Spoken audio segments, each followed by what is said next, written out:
오늘 말씀의 제목은요, 내 재물은 하나님의 것이에요. 오늘 말씀의 제목은 내 재물은 하나님의 것이에요 라는 주제를 가지고 우리 함께 말씀을 나누고자 합니다. 오늘부터 우리 미랄교회가 여름 성경학교가 시작이 돼요. 그리고 이제 어른 예배가 끝나고 난 다음에 바로 아이들의 여름 성경학교가 시작이 되는데, 오늘은 성경학교 본문 두 번째 시간이에요. 우리 저번 주에는 하나님의 백성이에요 라고 했다면, 이번 주 두 번째 시간은 뭐냐면 나의 재물은 하나님의 것이에요 라는 주제를 가지고 우리가 함께 말씀을 나누려고 합니다. 아동부도 동일한 본문과 동일한 말씀을 갖고 함께 말씀을 나누고 있으니까요, 우리 성도님들 잘 들어주시고 또 집에 가서 우리 아이들에게 또 이 말씀을 또 함께 나눌 수 있는 시간이 되었으면 합니다. 날씨가 많이 더워졌어요. 그리고 이번 주 돌아오는 주가 고비라고도 얘기합니다. 기상청에 보니까 날씨를 검색해 보면 이번 주 돌아오는 주 가장 더운 게 이 수도권 서울에 37, 8도래요. 그리고 이미 벌써 아래쪽에는 41.17도라는 그 기록적인 더위가 벌써부터 이렇게 생겨났습니다. 그렇다면 지금 지구가 굉장히 아프죠. 많이 아픈 것 같아요. 매년마다 계속 이 뜨거운 날씨가 갱신이 되고 있고요. 지금은 이제 집에서든 어디서든 에어컨을 켜지 않으면 살 수 없을 정도로 날씨가 많이 더워졌습니다. 오늘 제가 교회 처음에 오자마자 에어컨을 켰더니 에어컨에 있는 그 날씨 온도를 보니까 33도더라고요. 교회도 이미 찜통적인 그 더위 가운데 함께 있어요. 그렇다면 우리가 뭘 해야 될까요? 이 더운 날에 우리가 지구를 사랑하는 마음으로 최대한 아껴 쓰시고, 무엇보다 물도 자주 드시고, 너무 덥다고 해서 가만히 있지 마시고요. 좀 몸에 땀을 빼는 것도 좋지만 또 너무 많이 빼서는 안 되기 때문에 건강하게 이번 여름 잘 보냈으면 좋겠어요. 그래서 정말 바라는 건 오늘, 다음 주, 그 다음 주 우리 교회가 여름 사역이 끝나는 그날까지 한 분도 아프지 마시고 건강하게 이번 여름 사역 성공적으로 은혜롭게 끝낼 수 있는 우리 미랄의 성도님들 되시기를 축복합니다. 말씀에 들어가기 전에요, 웰터 브루만 그만 신학자님이 이렇게 말씀하셨어요. 인생의 향방을 결정하는 요인은 인격이나 능력이 아니라 하나님에 대한 반응이다. 하나님에 대한 반응이 얼마나 중요한지 이렇게 얘기하고 있어요. 다시 한 번 더 말씀드릴게요. 인생의 향방을 결정하는 요인은요, 인격이나 능력이 아니래요. 무엇입니까? 하나님에 대한 반응이래요. 바라기는 우리의 인생의 모든 삶이 하나님의 반응 가운데 살아갈 수 있는 우리 미랄의 성도님들 되시기를 축복합니다. 하나님과 동행하는 삶이 가장 축복된 삶이고요, 하나님과 동행하는 삶이 가장 안전하고 완전한 삶이라는 사실을 우리 모두 다 기억하여서 하루하루 하나님의 반응을 살펴가며 하나님의 반응대로 살아갈 수 있는 우리 미랄의 성도님들 되시기를 축복합니다. 제가 또 오늘 말씀의 제목, 내 재물은 하나님의 것이에요 라는 주제를 가지고 우리 함께 세 가지로 나눠볼 텐데, 첫 번째입니다. 우리의 인생의 재물보다 중요한 것은 영생이라는 거예요. 다시 한 번 더 말씀드릴게요. 첫 번째, 우리의 인생의 재물보다 중요한 것은 영생입니다. 자, 우리가 저걸 얘기한다면, 아이 목사님 모르는 소리 좀 하지 마세요. 얼마나 물질이 중요한데요. 자본주의를 살아가면서 이 물질이 얼마나 중요한데요 라고 얘기하실 수 있어요. 물론 물질이 너무나 중요하죠. 정말 우리가 돈을 버는 건 정말 중요해요. 하루하루 가만히 있는 게 아니라 열심히 일을 해가면서 돈을 번다는 건 그것 또한 은혜라는 거죠. 왜요? 우리가 아프지 않고 뭔가 활동할 수 있다는 그 시간이 우리에게는 정말 은혜이기도 하고 기쁨이기도 한다는 거예요. 근데 중요한 건 뭐냐? 우리가 때로는 그 재물 때문에 하나님의 그 영광을 가릴 때가 너무나도 많다라는 거죠. 그래서 첫 번째 뭐라고 얘기합니까? 이렇게 얘기하죠. 우리의 인생의 재물보다 중요한 것은 뭐래요? 영생이래요. 우선순위를 우리가 먼저 좀 바로 잡고 갔으면 좋겠습니다. 제가 또 오늘 본문 볼까요? 어떤 게 등장하는지. 자, 본문 봅시다. 마가복음 10장 17절 말씀해 보니까요, 예수께서 길에서 나가실 때 한 사람이 달려와서 꿇어 앉아 묻자오되 라고 시작을 합니다. 아마 우리 성도님들 이 말씀 너무나 많이 들어봤어요. 또 이 말씀이 단순히 마가복음에만 있는 게 아니라 다른 복음서에도 이 말씀이 많이 있죠. 저 한 사람을 어느 복음서에서 뭐라고 얘기합니까? 부자, 청년이라고도 얘기하고 또 어떤 그냥 부자라고 얘기도 하고 있어요. 그러니 돈이 많다라는 사실, 저 한 사람이 돈이 많다는 거 일단 우리가 먼저 알고 좀 넘어갔으면 좋겠어요. 그래서 뭐라고 얘기합니까? 한 사람이 달려와서 꿇어 앉아 예수님께 질문을 합니다. 제가 우리가 저기서 봐야 될 건 무엇이냐면, 우리가 사실 이 본문을 전체적으로 다 알 수 있어요. 다 알고 있잖아요. 그러니까 저 부자 청년이 얼마나 어리석은지도 알 수 있지만 우리가 저 부자 청년으로부터 배워야 될 점이 있어요. 그것이 무엇이냐면 우리의 갈급한 가운데 우리가 해야 될 것은 하나님께 먼저 달려가서 무릎을 꿇고 여쭤보는 거예요. 우리가 다른 거는 저 사람이 봤을 때 정말 미련하다, 멍청하다, 어떻게 저럴 수가 있지라고 생각하지만 저 사람의 진지함은 어떤 것이었냐면 하나님 앞에 달려가서 무릎을 꿇습니다. 그리고 주님 앞에 물어본다라는 거예요. 왜요? 자신에 대한 갈급함이 있었기 때문이에요. 저 사람의 갈급함이 무엇이었을까요? 한번 좀 생각해 보세요. 우리가 돈이 많아요. 나에게는 재산이 몇 조가 있어요. 그럼 돈이 너무 많기 때문에 부족함 없이 산다라고 얘기하잖아요. 저 사람도 돈이 많다라고 성경에 얘기하고 있어요. 그럼 저 사람에게 부족함이 뭐가 있겠어요? 살아가면서 돈으로 해결되지 않는 게 무엇이 있습니까? 아무것도 없잖아요. 돈이면 모든 것이 다 해결이 돼요. 지금 우리가 살아가면서도 어때요? 돈만 있으면 모든 것들, 세상도 흔들 수 있을 만큼 돈은 굉장히 커다란 우리에게 너무나 중요한 거라는 거죠. 근데 저 사람이, 그 돈이 많던 저 사람이 지금 자신 안에 모든 것을 갖고 있지만 그 안에 한 방에는 뭔가 허전함이 있었어요. 그것이 무엇이었을까? 오늘 좀 본문을 통해서 봤으면 좋겠어요.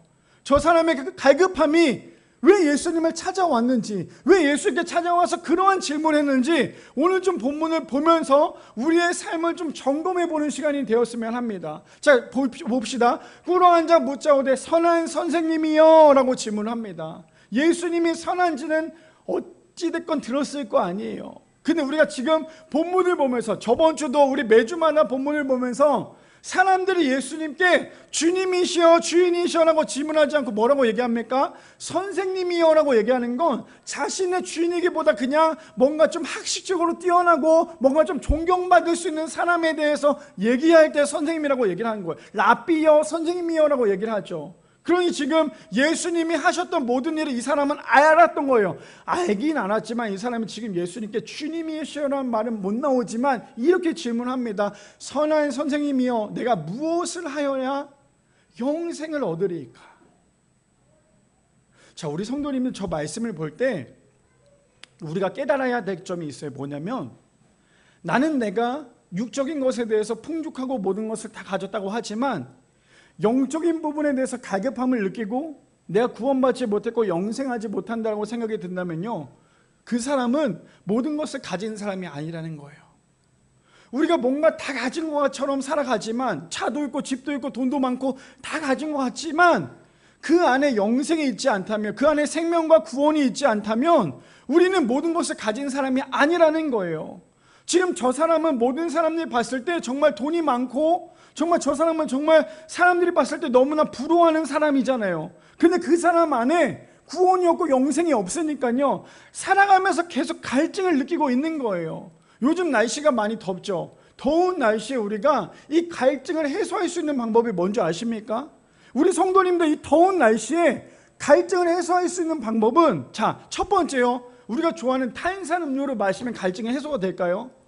이온 음료를 마시면 갈증이 해소가 될까요? 이온 음료를 마시면 물론 갈증이 어느 정도 해소가 되지만 사실 우리의 갈증을 해소하는 데 있어서는 아무리 좋아하는 탄산이나 아니면 이온 음료가 아니에요. 정말 단순한 뭘 마셔야 됩니까? 물을 마셔야지만 우리의 갈증이 해소가 된다는 거예요. 무슨 말이냐? 저 사람은 자신이 가지고 있는 이 재산과 재물과 물질을 가지고 모든 갈증을 해소하려고 했지만 결국에는 그 물질에 대해서 해소할 수 있는 길이 없었던 거예요. 왜 그런 줄 아십니까? 구원은 절대로 사람이 만들어낼 수 없기 때문이에요. 그래서 저 사람이 그 많은 재물과 돈을 가지고 있었음에도 불구하고 예수님께 달려옵니다. 왜요? 자신의 그 부족함을 채워야 되기 때문에. 이제 자신은 영생, 구원만 있으면 모든 것이 해결되는 거잖아요. 그러니 예수님께 달려와서 무릎을 꿇고 얘기하죠. 주님, 어떻게 해야지만 영생을 얻을 수 있습니까? 라고 예수님께 질문합니다. 그랬더니 뭐라고 대답하시는지 볼까요? 18절에 보니까 예수께서 이르시되 내가 어찌하여 나를 선하다 일컫느냐 하나님 한 분 외에는 선한 이가 없느니라. 자, 우리가 저 본문을 보면 오해하는 것 중에 하나가 있어요. 그러면 지금 예수님께서 말씀하시는 게 뭐예요? 선한 분은 하나님 한 분이다 라고 얘기하고 있잖아요. 그러면 예수님은 선하지 않구나. 우리가 성경을 제대로 알지 못하면 아마 이렇게 해석할 거예요. 아, 예수님은 선하지 않고 하나님만 선하구나라고 해석을 하겠지만, 저기서 말하고자 하는 예수님의 의도는 뭐였냐면, 네가 가지고 있는 너의 삶의 초점을 하나님의 초점에 맞추라는 거예요. 이해되십니까? 너가 갖고 있었던 그 초점은 뭐예요? 내가 잘 먹고 잘 살고 가지고 있는 그 부유함 가운데 살아가지만, 그것이 아니라 하나님께 초점을 맞추라는 건, 모든 선한 것은 나도 선하지만 하나님이 선하다고 말씀드리는 건 뭐냐면, 모든 초점을 하나님께 맞추며 살아가야 한다는 것을 지금 예수님을 말씀하시는 거예요. 한마디로 표현하자면 이거예요. 육의 사람이 아니라 영의 사람이 돼야 돼. 육의 사람이 되는 것이 아니라 영의 사람이 돼야 돼라는 것을 지금 예수님께서는 그 부자 청년에게 얘기를 하는 거예요. 부자 청년의 1순위는 무엇이었습니까? 자신이 가지고 있었던 재산, 재물 아닙니까? 근데 지금 예수님의 1순위는요, 재물, 재산, 육의 사람이 아니라 영적인 사람, 영의 사람이 되는 것이 지금 예수님의 1순위에 대해서 그 청년에게 알려주고 있다는 거예요. 자, 그렇다면 우리 성도님들, 우리가 오늘 저 물질, 재물에 대해서 얘기하고 있지만, 재물 혹은 우리가 가지고 있는 가장 우선순위를 한번 좀 생각을 해봤으면 좋겠어요. 내가 가지고 있는 가장 좋은 것, 그것이 나를 너무나 행복하게 만들 수도 있지만, 그 행복한 것은 잠시 잠깐이라는 거예요. 그렇다면 우리가 해야 될 건 무엇입니까? 반드시 우리가 해야 될 것은 구원받는 성도답게 살아가야 된다는 거죠. 그러니 예수께서 뭐라고 말씀하세요? 예수께서 이르시되 내가 어찌하여 나를 선하다 일컫느냐? 하나님 한 분 외에는 선한 이가 없느니라. 나에게 초점을 두는 것이 아니라 하나님께 초점을 두는 거예요. 우리의 인생도 마찬가지로 내가 기뻐하는 나의 초점이 아니라 하나님이 어떻게 하시면 기뻐하실까라는 초점을 두고 우리는 살아가야 한다는 거죠. 자, 그러면서 19절 보니까 이렇게 얘기합니다. 내가 계명을 안 하니 살인하지 말라, 간음하지 말라, 도둑질하지 말라, 거짓 증언하지 말라, 속여 빼앗지 말라, 내 부모를 공경하라 하였느니라. 지금 예수님께서 저런 율법적인 것을 말씀하신, 계명적인 걸 말씀하신 이유는 무엇이었을까요? 그 부자 청년이 저것을 지켰기 때문에요? 아니면 못 지켰기 때문에요? 지켰기 때문이에요. 그 부자 청년은 저것을 너무나 잘 알아요. 왜 그런지 아십니까? 저 때 당시 배경을 좀 살펴보자면 저 부자 청년은요, 아주 율법주의자였어요. 그러니까 율법에서 하지 말라는 거 정말 하지 않았어요. 지금 우리는 너무나 편안하게 주일날 뭘 타고 올라왔어요? 교회 올라올 때?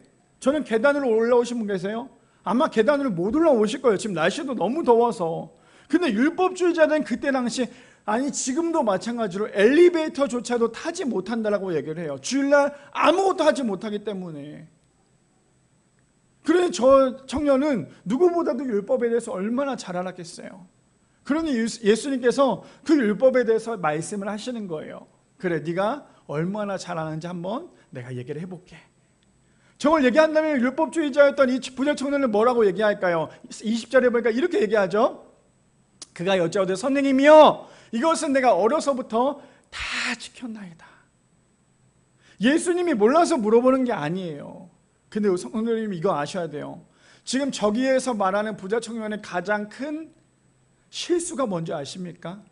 주님, 제가 다 지켰습니다예요. 내가 다 지켰다는 건 반대로 뭐예요? 나는 지키지 못하는 사람입니다. 얼마나 교만한지에 대해서 그는 얘기하고 있잖아요. 아유 주님, 저는 어렸을 때부터요, 지금 예수님 말씀하신 거 다 지켰어요. 다 지켰다니까요. 근데 그거 아십니까? 율법은요, 우리의 삶 가운데 우리가 잘못된 부분을 고쳐주는 거울이 될 수는 있지만, 우리의 삶 가운데 율법은 우리를 구원시킬 수 있는 능력은 되지 않는다라는 거예요. 이해되십니까? 우리 이거 제대로 알아야 돼요. 율법은, 이 성경에 나오는 그 율법은요, 우리의 삶 가운데 우리가 잘못된 길을 올바르게 갈 수 있는 거울은 될 수 있어요. 우리 거울 뭐 합니까? 얼굴에 묻어있거나 뭘 하면 닦으려고 거울 보잖아요. 우리가 살아가면서 잘못 살아왔나 제대로 살아왔나 성경을 통해서 빗대어 보자면 그것을 보고 아 이거 이렇구나라는 것에 대해서 율법에 대해서 알 수 있어요. 거울처럼. 근데 다만 이 율법이 우리의 인생 가운데 구원을 주지는 않는다라는 거예요. 이해되십니까? 지금 예수님과 부자 청년이 얘기하고자 하는 그 대화가 어떤 내용인지 아시겠어요? 부자 청년은 자신의 지금까지 모든 것을 다 지켜왔잖아요. 율법대로 다 지켜왔어요. 정말 아이러니한 건 뭐냐면 부자 청년이 율법주의자처럼 정말 모든 것을 다 지켜왔어요. 지금 예수님께도 뭐라고 얘기합니까? 주님, 저는 다 지켰습니다. 다 지키는 사람입니다라고 얘기했잖아요. 그러면 그때 당시 그 율법을 다 지켰다고 한다면 그 사람들은 뭐라고 얘기합니까? 율법을 다 지켰기 때문에 구원받았다고 얘기할 수 있지만 그는 그 모든 율법을 다 지켰음에도 불구하고 여전히 갈증을 느끼고 있었어요. 어떤 갈증이요? 구원에 대한 갈증이 있었어요. 분명히 거기서 말하는 율법학자들은, 율법주의자들은 성경에 나오는 그 모든 율법을 다 지키면 구원을 받을 수 있다. 그러니까 뭐 하지 마라, 뭐 하지 마라, 뭐 하지 마라, 이것에 대해서 정말 죽어라 목숨을 걸고 지키잖아요. 다 지켰는데도 불구하고 그들이 갈급했던 건 무엇입니까? 정작 갈급했던 건 구원이었다라는 거예요. 부자 청년이 가지고 있었던 그 많은 돈들, 많은 재물들, 또 잘 알고 있었던 학식, 또 그 많은 율법적인 것들에 대해서 그는 완벽하다라고 생각을 했어요. 예수님께 질문했고 예수님은 그 부분에 대해서 얘기했지만 예수님께서 말씀하셨다. 보세요. 지금 율법 그 부자 청년이 얘기했던 질문과 예수님이 답변하는 답변이 정확합니까? 우리가 봤을 때 예수님 1 더하기 1이 무엇이라고 예수님께 질문했던 예수님이 그거는 가나다라야. 지금 우리가 이렇게 보이지 않습니까? 왜 이렇게 보이는 줄 아십니까? 사람들은 언제나 육적인 부분에 대해서만 질문을 한다는 거예요. 저번 주에 제가 설교할 때도 말씀드렸죠. 교회 안에서 내가 건강을 위해서, 물질을 위해서, 내가 원하는 것을 얻기 위해서, 내가 그것을 바라기 위해서 교회에 나왔다면, 오늘도 그것 때문에 교회에 나왔고 하나님의 구원을 뒤로 밀어놨다면 오늘 우리는 무엇입니까? 미랄 교회에 온 것이 아니라 미랄 점집에 왔다라고 저번 주에 말씀을 드렸어요. 지금 부자 청년은 정작 중요한 영적인 부분에 대해서 얘기하는 것이 아니라 자신이 가지고 있었는데 육적인 부분에 대해서만 자신은 다 했다라고 예수님께 이야기하고 있다는 거예요. 첫 번째 주제가 무엇이었습니까? 이거잖아요. 우리의 인생의 재물보다 중요한 것은 영생이라는 거예요. 이걸 좀 더 바꿔서 말합시다. 우리의 인생의 재물 혹 내가 가장 가지고 있는 보물보다 중요한 것은 영생이라는 거예요. 모든 것을 다 가졌지만 영생 잃어버렸다면, 영생 놓치고 산다면, 구원을 놓치고 산다면 우리의 인생은 여기까지인 거예요. 자, 여기서 우리 성도님들 우리 몇 살까지 살 수 있을까요? 우리 유리유리는 저한테 맨날 할아버지라 그래요. 내가 왜 할아버지라고 얘기했더니 아빠 흰머리가 많잖아. 아빠 할아버지 같아. 아니, 아빠 할아버지는 흰머리가 더 많아 나보다. 그러면서 얘기하는 게 뭐냐면 아빠 죽지 마. 흰머리 좀 났다고 아빠 죽지 말라고 얘기를 해요. 어린 아이들의 그 죽음에 대한 두려움이 아빠에게 계속해서 그 부분에 대해서 얘기를 해요. 저한테 일주일에 몇 번이고 얘기를 하거든요. 무슨 말을 제가 하고자 하냐면 우리가 인생 살아봤자 몇 년 사겠어요. 아무리 오래 살아도 100년이겠죠. 근데 100년 동안에 많은 것을 누리고 사는 건 너무나 좋겠지만 더 중요한 건 많은 것들보다 우리의 구원만큼은 꼭 붙잡고 살아가자라는 거예요. 신앙생활을 오래 했어도 아직도 구원받지 못한 성도님들이 있다면 다시금 하나님께 매달려야 돼요. 하나님, 저의 이기적인 모든 것들 다 내려놓고 하나님만 바라보며 살아갈 수 있게 해달라고. 구원은요 절대로 공짜로 이루어지는 게 아니에요. 하나님의 은혜는 절대로 공짜로 이루어지는 게 아니에요. 내가 포기할 때, 내가 나의 것을 내려놓고 포기할 때 그때 하나님의 은혜가 우리 가운데 임하게 될 줄 믿습니다. 그래서 우리가 해야 될 건 무엇입니까? 자꾸만 내 것을 움켜쥐려고 하지 마시고 자꾸만 내려놓고 또 내려놓을 때에 하나님께서 우리에게 더욱더 큰 은혜를 부으실 거라는 그 믿음을 가지고 살아갈 수 있는 우리 미랄의 성도님들 되시기를 축복합니다. 두 번째입니다. 두 번째 이렇게 얘기하죠. 정말 팩트예요. 잘 들으셔야 돼요. 두 번째가 너무나 중요합니다. 돈의 계산을 멈추면요 하나님의 뜻을 알 수 있다라는 거예요. 제가 일부러 재물, 물질 이런 거 안 썼어요. 그냥 아예 팩트로 뭐라고? 머니, 돈의 계산을 멈추면요 하나님의 뜻을 알 수 있습니다. 우리는 언제나 돈을 계산하면서 살아가죠. 아마 여기 앉아 계신 모든 성도님들 저 포함해서 계산하며 살아가는 것이 우리의 인생 아닐까요? 아주 작은 것을 하든 큰 것을 하든 간에 우리는 언제나 계산적인 인간이에요. 계산을 하면서 우리는 최대한 손해를 보지 않고 살아가려고 하는 것이 우리의 모습이더라는 거예요. 근데 정말 중요한 건 뭐냐면 내가 자꾸만 움켜쥐었던 그 돈의 계산을 내려놓기만 하면요, 하나님의 뜻이 보인다라는 거예요. 근데 우리는 여전히 내려놓지 못하고 움켜잡느라 하나님의 뜻을 우리는 바라보지 못할 때가 너무나 많다라는 거죠. 자, 본문을 좀 살펴봅시다. 어떤 내용인지 볼까요? 예수께서 그를 보시고 사랑하사. 자, 지금 그 부자 청년은 굉장히 이기적으로 나왔잖아요. 주님이 아무리 그렇게 말씀하셔도요, 저는 어렸을 때부터 다 지켰다니까요. 저 다 지켰어요. 근데 뭐가 그렇게 부족해요?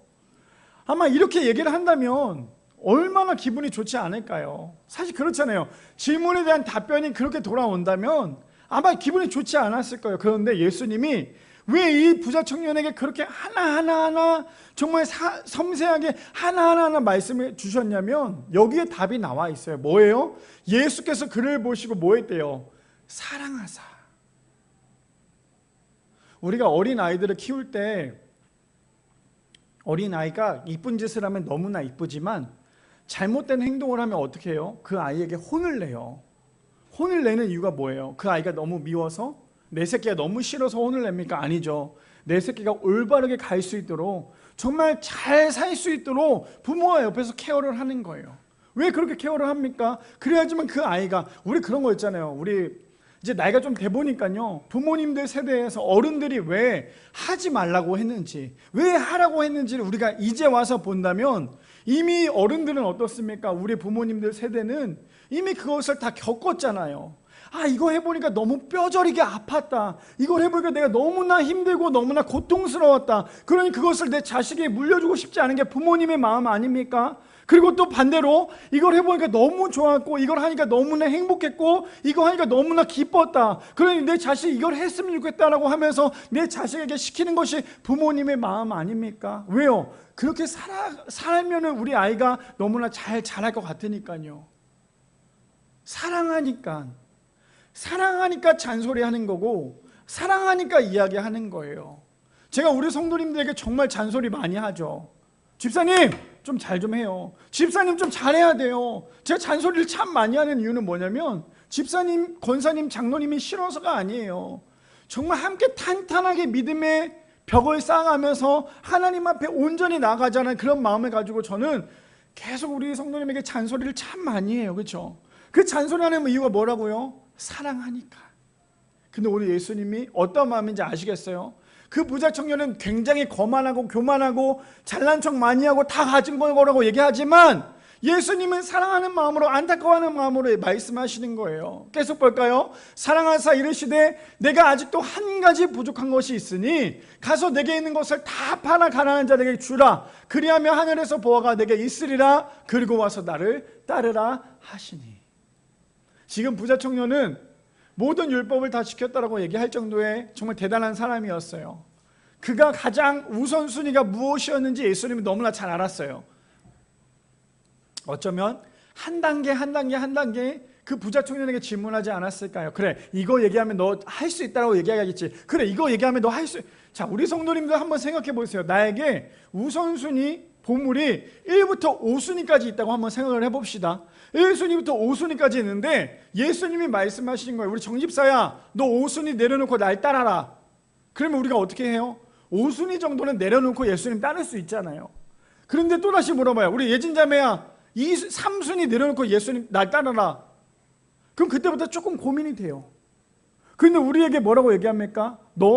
네가 가진 가장 귀한 1순위를 내려놓고 다 버리고 완전히 다 없애버리고 날 따라 라고 얘기한다면 우리 성도님 여기서 아멘 주님 제가 따르겠습니다 라고 하실 수 있는 분들 과연 몇 분이나 될까요? 저는 못 따라가요. 아마 저부터도 못 따라갈 거예요. 왜요? 내가 정말 이게 너무나 귀하기 때문에 나에게는 1순위잖아요. 지금 부자 청년은 예수님께서 말씀하셨던 5, 4, 3, 2순위까지 다 했어요. 근데 가장 귀하다고 생각했던 그 1순위인 자신이 절대 내려놓을 수 없는 그 물질에 대해서 뭐라고 얘기합니까? 예수님이 너 그래, 오케이, 너 지금까지 다 했어, 다 잘했어, 그래, 말씀도 잘 지켰고 그대로 사는 거 너도 알아. 그러면 이제 제일 중요한 거, 네가 정말 나를 사랑하는지 내가 마지막으로 얘기할 거야. 무엇이냐? 네가 가지고 있는 그 물질을 이제 다 나눠주고 난 다음에 나를 따라.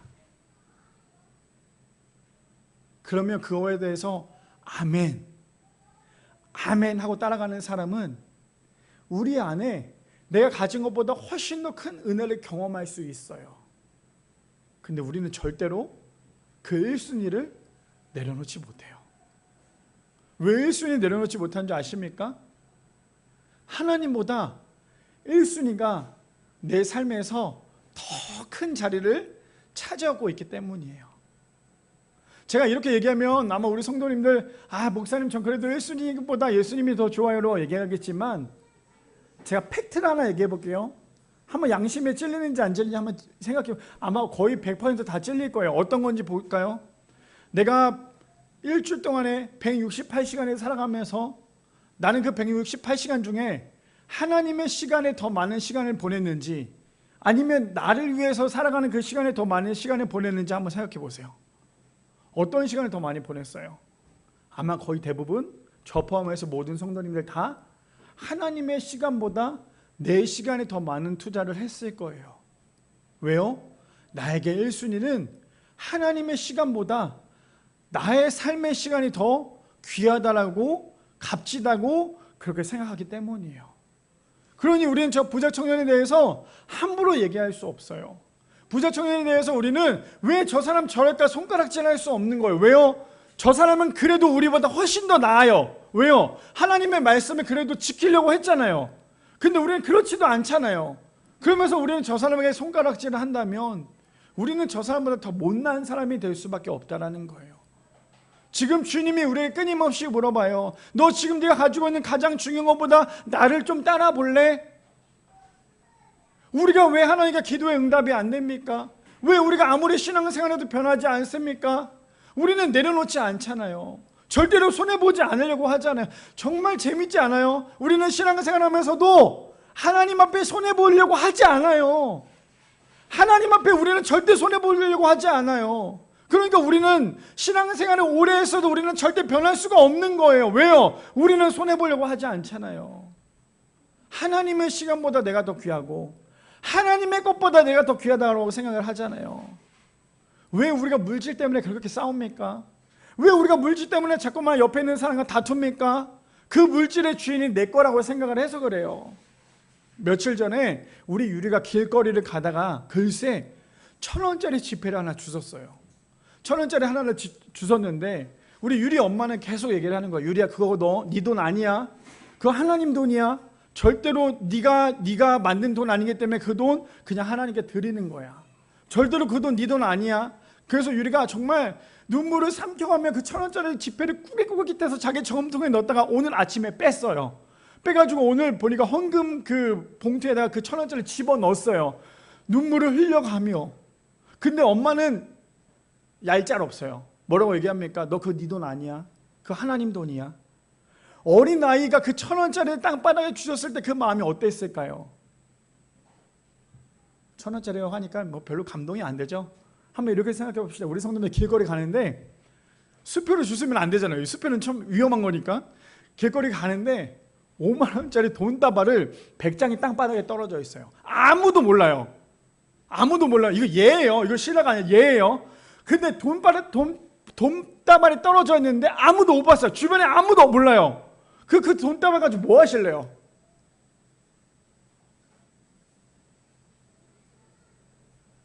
차부터 바꿔야죠. 옷부터 사야죠. 좋은 거부터 바꿔야죠. 이런 마음이 아니라 그거조차도 누구 거라고요? 하나님 거라고 생각을 하면 절대 욕심이 생기지 않아요.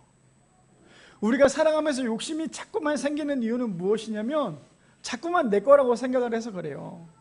저 부자 청년의 결론은 무엇인 줄 아십니까?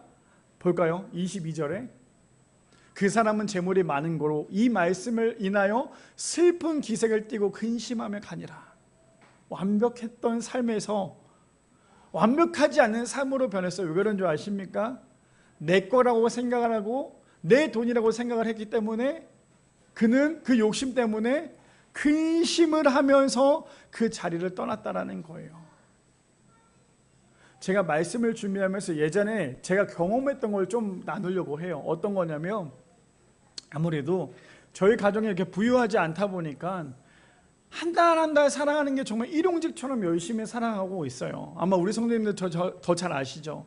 근데 저희가 한번 하나님께 한 방 맞았던 사건이 있어요. 그게 뭐냐면, 우리가 열심히 돈을 벌어서 그 돈을 가지고 하나님께 온전히 11조를 드려야 되는데, 11조를 드리면 당장 우리 집 월세를 내는 것조차도 너무나 버거웠어요. 교회 월세를 내는 것조차도 너무나 버거웠어요. 그러다 보니까 어느 순간부터 11조가 아니라, 처음에는 그래도 그 믿음 지키겠다고 10분의 1이 아니라 10분의 0.0001 정도를 하나님께 드렸어요.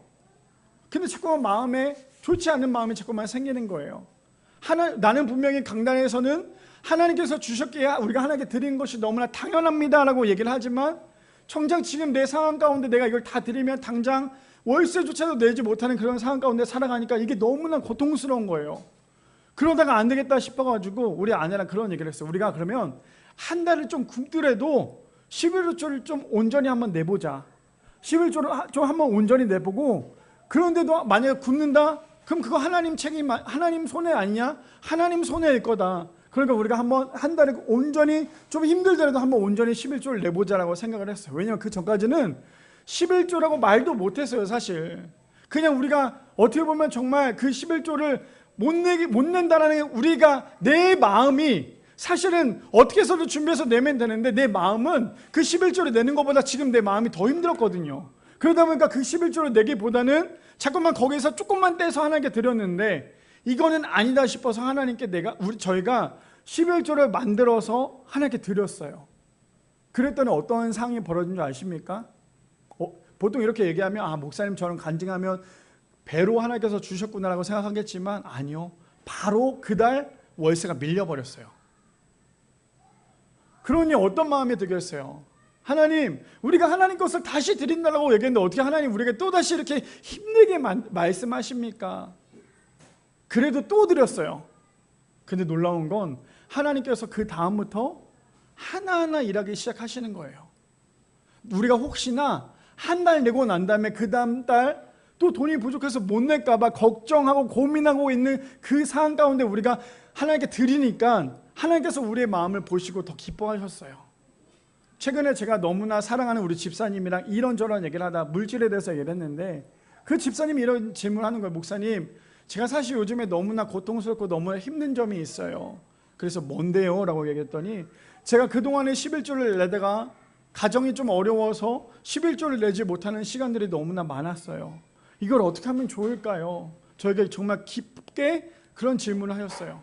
근데 제가 그 집사님에게 뭐라고 얘기를 했냐면, 집사님 근데 그거 아세요?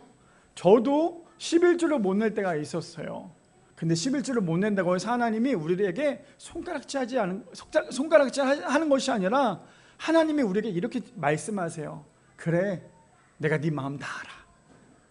네가 내고 싶어도 내지 못하는 너의 마음을 나는 너의 마음을 알아. 네가 오죽하면 그 11조 못 내겠니? 네가 오죽하면 그 물질에 대해서 너가 내고 싶어도 내지 못하는 거 내가 너무나 잘 알아. 하나님께서 이런 마음을 주실 거예요 라고 제가 그 집사님에게 말씀을 드렸어요. 무슨 말이냐? 하나님이 우리가 못 낸다고 해서, 내지 못한다고 해서 우리에게 뭐라 하시는 게 아니라, 하나님은 누구보다도 우리의 마음을 더 잘 아세요. 그래서 제가 그 집사님에게 이런 질문을 했어요. 집사님, 그 마음 절대로 변하지 않았으면 좋겠어요. 언젠가는 11조로 다시 돌아오는 날이 오기 전까지라도 절대로 그 마음 변하지 않았으면 좋겠어요. 제가 왜 이런 말씀을 드립니까?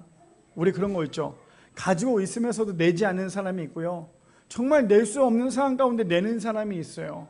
본문을 볼까요? 우리 저번 주 함께 나눴던 누가복음 말씀입니다. 누가복음 21장 2절에서 4절 말씀에, 또 어떤 가난한 과부가 두 렙돈을 넣는 것을 보시고 3절이요, 이르시되 내가 참으로 너에게 말하노니 이 가난한 과부가 다른 모든 사람보다 많이 넣었도다. 4절이요, 저들은 그 풍족한 중에서 헌금을 넣었거니와 이 과부는 그 가난한 중에서 자기가 가지고 있는 생활비 전부를 넣었도다 하시니라. 저 두 렙돈을 넣었던 그 가난한 과부가 저를 냈을 때 예수님께서 뭐라고 말씀하십니까? 그래, 네가 가지고 있는 가장 큰 것을 나에게 줬구나. 저기 있는 많은 사람보다 너가 정말 더 큰 것을 낸 거야 라고 말씀하신 건 무엇이냐면, 내가 너의 마음을 다 알아. 네가 지금 하고 싶어도 하지 못하는 너의 마음을 너무나 잘 알아. 지금 예수님께서 그런 메시지를 주시는 거예요. 근데 우리 성도님들 이거 아셔야 돼요. 나는 내가 할 수 있는 거 다 하고, 내가 누릴 수 있는 거 다 누리면서, 내가 사고 싶은 거 다 사고, 놀러 갈 거 다 놀러 가고, 할 거 다 하면서, 하나님 아시죠? 저 돈 없는 거? 라는 마음으로 하나님 앞에 나아간다면 그거는 범죄예요. 내가 정말 어려운 상황 가운데서도 하나님 내 마음 아시죠? 라고 얘기하는 거와 할 수 있으면서도 하지 않는 것은 너무나 커다란 차이라는 거예요. 이것저것 할 수 있는 거 다 해놓고 정작 하나님께 드리는 거에서 너무나 아까워하고 있다면, 아까 서두에 뭐라고 얘기했습니까? 하나님 앞에 손해보지 않으려고 하는 사람의 마음과 똑같은 거예요. 왜요? 그 재물이 무엇입니까? 제가 매번 헌금 기도할 때도 그렇잖아요. 하나님께서 주셨기에 하나님께 드린 것이 너무나 당연한 겁니다 라고 얘기하는 이유는 무엇이냐면, 하나님이 오늘 하루 우리에게 일하지 못하도록 우리를 막아버리시면 우리는 그 돈조차도 만져볼 수 없다라는 거예요. 주신 이도 누구십니까? 하나님이세요. 그럼 우리가 하나님께 드려야 되는 것도, 우리의 재물도 하나님께 드려야 되는 거예요.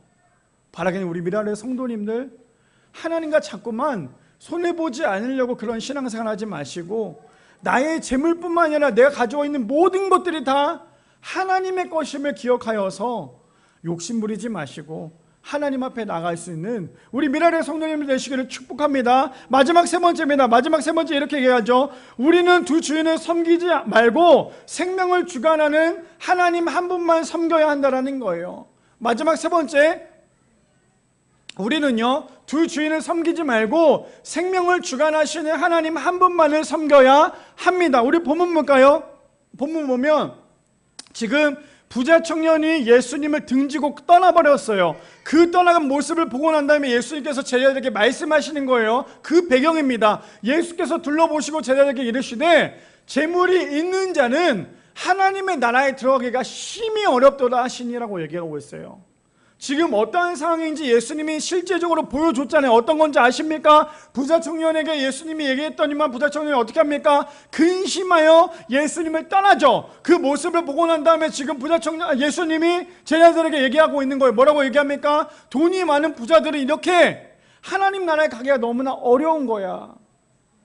자, 우리가 여기서 오해하지 말아야 될 것이 있어요. 돈이 많다고 해서 천국에 못 가는 것이 아니에요. 우리 인생 가운데 우선순위가 무엇인지를 먼저 알아야 돼요. 돈이 많은 사람도 천국에 갈 수 있어요. 왜요? 자신이 그 돈이, 우리 그런 거 있잖아요. 전 세계적으로 돈이 많은 사람도 이런 고백을 많이 해요. 내가 지금 이만큼 많은, 억만장자가 아니라 조만장자라고 했던 그 사람도 뭐라고 얘기하냐면, 내가 이렇게까지 성장할 수 있었던 것도 하나님의 은혜입니다. 이것이 우리의 삶이 돼야 된다는 거예요. 그러니 예수께서 지금 뭐라고 말씀하세요? 돈이 많은 부자들도 하나님 나라에 가기가 어렵다라는 것은 돈이 많아서 하나님 나라에 가지 못하는 것이 아니라 그 사람의 마음이, 그 사람의 믿음이 어떤 건지에 대해서 지금 예수님이 제자들에게 얘기하고 싶은 거예요. 자, 봅시다. 24절 말씀에 제자들이 그 말씀에 놀라는지라 예수께서 대답하여 이르시되, 지금 그 얘기를 하니까 돈이 많은 사람, 부자들은 천국에 갈 수 없어라고 얘기하니까 그 사람들이 놀라는 거예요. 돈이 많은 사람이 천국에 갈 수 없다고요? 그랬더니 지금 예수님께서 그들에게 뭐라고 얘기하는지 볼까요? 얘들아, 하나님의 나라에 들어가기가 얼마나 어려운지 자 봐. 25절에요. 낙타가 바늘귀로 나가는 것이 부자가 하나님의 나라에 들어가는 것보다 쉬우니라라고 얘기하고 있어요. 우리 성도님들, 바늘귀에 낙타를 집어넣을 수 있습니까? 바늘귀에 낙타를 집어넣는 사람 아무도 없죠. 왜요? 그만큼 천국에 들어가는 것이 너무나 어렵기 때문이에요. 하늘나라에 들어간다는 것은 쉽지 않아요. 어설프게 신앙생활에서 하나님 나라 갈 수 없어요. 제가 매주마다 얘기하죠. 오늘도 교회 나왔지만 10년, 20년, 50년 신앙생활했지만 눈 떠보니까 예수님이 너 누구냐라고 물어본다면 우리 50년 동안 신앙생활 한 것이 아니라 종교생활 한 거랑 똑같은 거예요. 그러니 하나님 나라 가는 것, 천국 가는 것 절대 쉬운 게 아니에요. 우리 어설프게 믿어서 하늘나라 갈 수 있는 거 아니라니까요. 어설프게 교회만 왔다 갔다 한다고 해서 우리가 천국에 가는 게 아니라 제대로 믿어야 돼요. 오늘 하루 새신자로 처음 왔다 할지라도 그가 예수님을 영접한다면 그때부터 그는 구원만을 성도답게 살아갈 수 있지만 10년, 20년, 50년 동안 교회는 열심히 나왔지만 여전히 우리 마음 가운데 거듭남이 없고 아무것도 없다면요, 우리는 그냥 종교 생활하는 거랑 똑같은 거예요. 진짜 믿는 사람은 교회에서 분열을 만들지 않아요.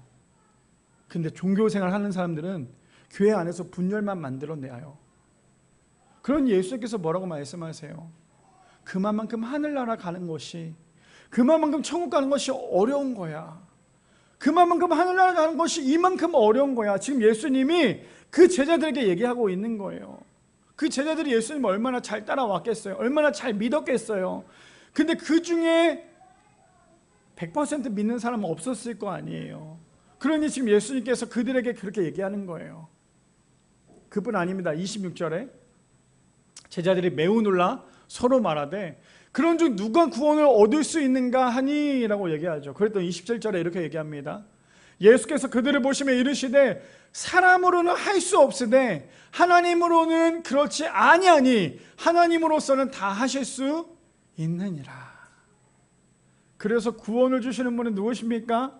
그래서 우리는 절대 구원에 대해서 자랑할 수 없는 거예요. 왜요? 구원을 주시는 분은 우리 하나님이시기 때문에. 마태복음 6장 24절 말씀에 이렇게 얘기합니다.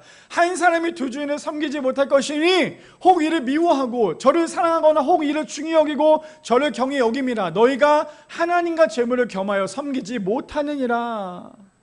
저기서는 재물이라고 얘기하지만 우리에게는 가장 우선순위라고 얘기하면 알 것 같아요. 또 그뿐 아니죠. 마지막 본문입니다. 누가복음 12장 15절 현대인의 성경입니다. 군중을 향하여 이렇게 말씀하셨다. 너희는 온갖 욕심을 조심하라. 제 아무리 넉넉하다 해도 사람의 생명이 재산에 달려있는 것은 아니다. 우리 돈 많이 모아서 저축하는 거 너무나 좋지만 그것이 우리에게 목적이 된다면, 우리의 인생 가운데 목적이 된다면 허무할 수밖에 없어요. 우리 죽을 때 돈 갖고 가는 사람 아무도 없잖아요. 믿지 않는 사람들은 어떻습니까? 죽은 사람 앞에서 노잣돈이라고 해서 돈을 막 주잖아요. 그러면서 같이 태워버리잖아요. 그 돈 얼마나 아까워요. 죽고 난 다음에 사람은 절대로 돈을 갖고 갈 수 없는 거예요. 왜요? 하늘나라에 돈이 뭐가 필요하겠어요? 노잣돈 꽂아줘봤자 얼마나 꽂아주겠어요. 제가 그 입간 예배 인도를 하면서도 믿지 않은 사람 가정에 이제 장례 집례를 할 때도 보면 어느 한 가정에는 그렇게 노잣돈을 열심히 꽂아주세요.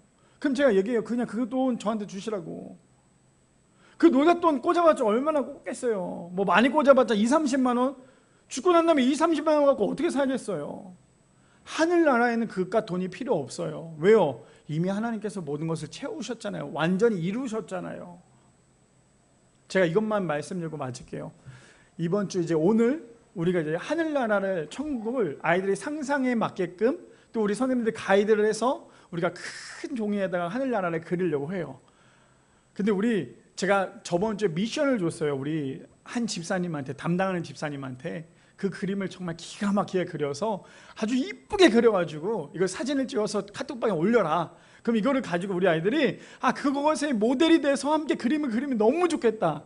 그래서 한 집사님이 정말 열심히 그렸어요. 막 손이 이렇게 돼 있어, 팔이 이렇게 돼 있고 막 다 이렇게 3명 다 이렇게 돼 있더라고. 보니까 이렇게 돼 있는데 그 3사람이 천국 문 앞에다 딱 천국 앞에 서 있는 그 그림 아시죠? 우리 선생님 보셨죠? 보시면서 어때요? 너무나 은혜였잖아요. 그것을 보면서 우리 집사님이 거기 방에다 올린 거예요. 목사님, 제가 천국을 그리려고 정말 열심히 생각해봤는데 천국 그리는 게 너무나 어려워요. 천국을 막상 그리라고 하니까 이 천국을 어떻게 그려야 될지 모르겠어요. 근데 제가 농담이 아니라 정말 잘 그리셨어요. 제가 예배 끝나고 한번 보여드릴게요. 정말 잘 그리셨는데 어떻게 그려야 될지를 모르겠대요. 그러면서 얘기를 하는 거예요. 그런데 저는 거기 안에 오늘 우리가 들어야 될 메시지가 그 안에 있다고 생각이 들어요. 어떤 메시지냐면 이겁니다. 제가 그래서 집사님 포함 우리 선생님에게 말씀드렸어요. 천국 너무 어렵죠. 천국 그리기가 너무 어려워요. 왜냐하면 우리 천국에 가보지 않았기 때문에. 천국 그리는 게 너무나 어렵고 천국 자체가 너무나 어려워요. 그런데 우리가 해야 될 것은 그 어려운 천국에 가야 하는 거예요. 그 어려운 천국에 우리 모두 다 가야 하는 거예요. 그림 그리는 천국도 너무 어렵지만 막상 우리가 가야 될 그 천국은 더 어려운 거예요. 우리 성도님들 신앙생활하면서 하루하루 살아갈 때 하늘의 소망을 두고 살아가야 돼요. 내가 가는 그 천국을 언제나 상상하며 그림을 그리며 살아가야지만 우리는 하나님을 온전히 믿을 수 있다는 거예요. 근데 여전히 우리가 그대로 살아가지 못하고 하늘의 소망, 천국을 그냥 마치 그냥 황금길만 있다, 그냥 그 정도만 생각을 하고 있다면 우리가 꼭 굳이 가야 되나 생각을 하겠지만, 천국은 가야 될까 말아야 될까가 아니라 반드시 가야 할 곳이 천국이라는 거예요. 오늘 말씀의 제목이 무엇이었습니까? 내 재물은 하나님의 거예요. 자, 이걸 다시 돌려서 말할게요. 나의 인생은요, 하나님의 거예요. 나의 인생은 하나님의 거예요. 나를 만드시고 나를 주관하시고 나의 인생 가운데 함께 하시는 하나님 거예요. 이거를 바꾼다면 재물 따위가 문제가 되지 않는다라는 거예요. 바라기는 우리 미랄의 성도님들, 이제 여름성학교 오늘 첫 번째 시간이 되었고요. 아이들에게 또 이 부분에 대해서 말씀을 전합니다. 우리 성도님들이 먼저 이 말씀에 대해서 좀 알아야 돼요. 단순히 부자 청년에 대해서만 왜 저 사람 저랬지가 아니라 우리도 여전히 그러한 삶을 살고 있지만 우리가 놓치지 말아야 될 것 중에 가장 큰 건 뭐라고요? 내 인생은 내 것이 아니라 하나님 거라는 거. 그러면 내 재물은 하나님 거예요 정도가 아니라는 거예요.